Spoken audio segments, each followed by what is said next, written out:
Ang dami nang nagagalit sa akin na panood yun na ba yung nasa Manix TV. So, ayun na, explain ko. Explain ko lang yung side ko, ha? Ha? Kahit bati-bati na kami para, alam niyo yun, lahat ng mga basher dyan, you know, para maintindihan nyo para to sa mga basher ko ngayon.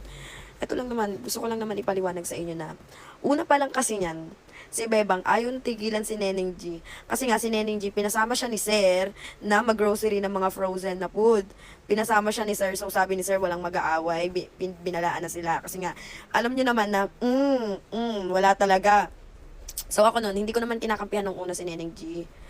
Then, napapansin ko kasi si Bebang, tsaka si Ligaya, hindi talaga. Si Ligaya na bad trip na lang din talaga yan siya kalagitnaan. Si Bebang talaga kasi sinusulsulan niya si Ligaya.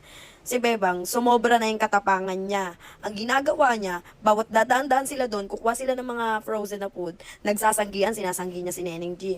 Sinong hindi matutuwa? Ako kasi, oo, kinakampihan ko sila Bebang. Pero dumating na kasi sa point na, ay grabe na to, sumusobra na. Sobra na rin yung ginagawa mo, tama ka na, lumalaki na yung ulo mo. Hindi porket kasi kinakampihan ko siya, alam niya kasi kakampihan ko siya, kaya ginagawa niya yun kay Neneng G. Eh ako, papayag ba ako ng ganun?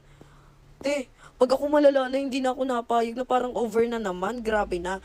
So ayun, gigil na ako kasi hindi lang ayun ha. Hindi lang yung tinapon nila Ligaya, yung mga frozen na foods. Hindi lang yun.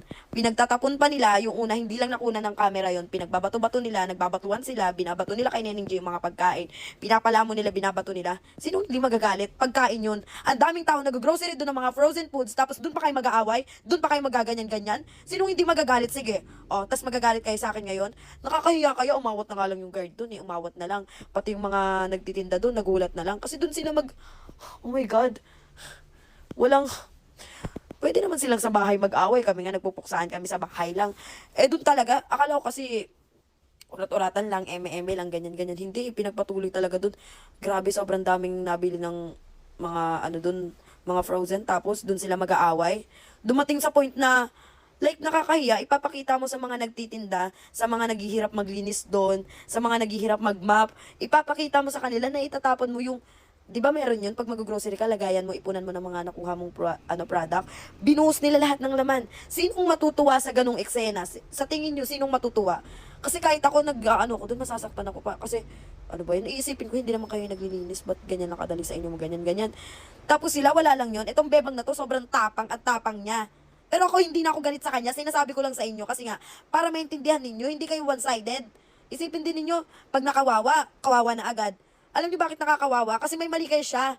O yan, pumitik ako, nakaladkad siya. Diyos ko. Tsaka deserve niya yun, no? Tigas ng ulo niya.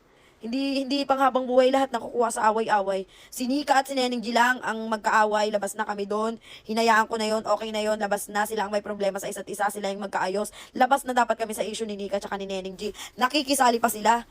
Diyos ko, okay, alam nyo na. Tapos sa akin kayo nagagalit. Makikita nyo rin yan. Kaya ako, nakipag-okay na lang ako sa kanila. Kasi, alam ko namang plastic lang naman yung pagsusorry nila sa akin. Pero go, okay lang, sige.